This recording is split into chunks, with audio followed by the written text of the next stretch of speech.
How do you work out human conditions, though, that occur when you start talking, dividing up property or shares or anything else, really? I might say, Oksana, it was a brilliant idea you had, but I'm doing all the work. You don't seem to be contributing much. I'm not saying you're not working hard. You're there every day and you have a lot of ideas. None of them work.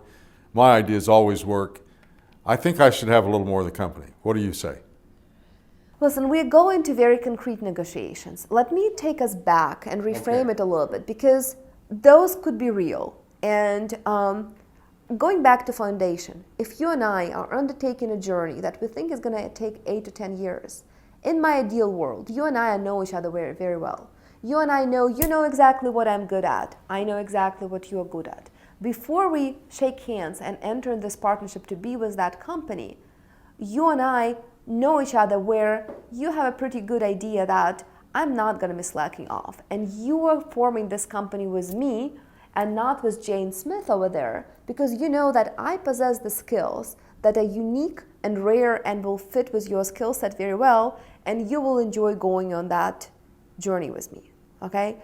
That should be a prerequisite for a co-founder. And if you don't have someone like that, but you're looking to get into the skill set, I would advise people that go and approach looking for your co-founder with the same seriousness you would approach someone you're about to get married to.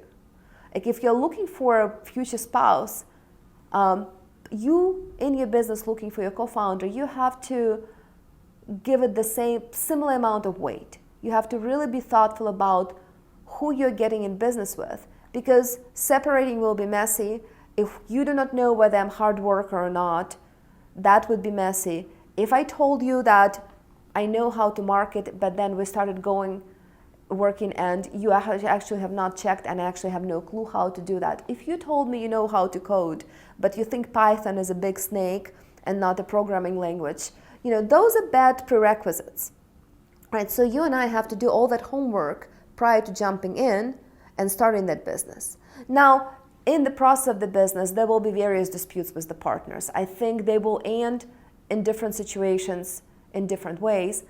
You and I have to have an agreement on how we're going to operate together and what you will bring and what I will bring, in addition to having really good relationship and trust and the complementary skill sets.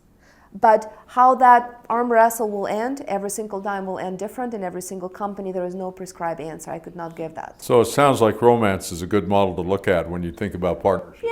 Yeah. Partnerships are really tight. Like partnerships with people, when you undertake on a journey that is difficult, are really hard. And in fact, in our curriculum at Sputnik, when we talk about the partner dynamics, when we talk about HR, one of the modules that we bring is we bring Ira Glass's module, What Makes a Good Marriage, which in turn goes back to the Gottman Institute of how do you establish good interactions, which marriages would last, which marriages would fall apart, what mindset do you have to have long-term successful partnership and relationships. We borrow from something that had been studied very, very well in another area, because interaction between the business partners is not dissimilar to that.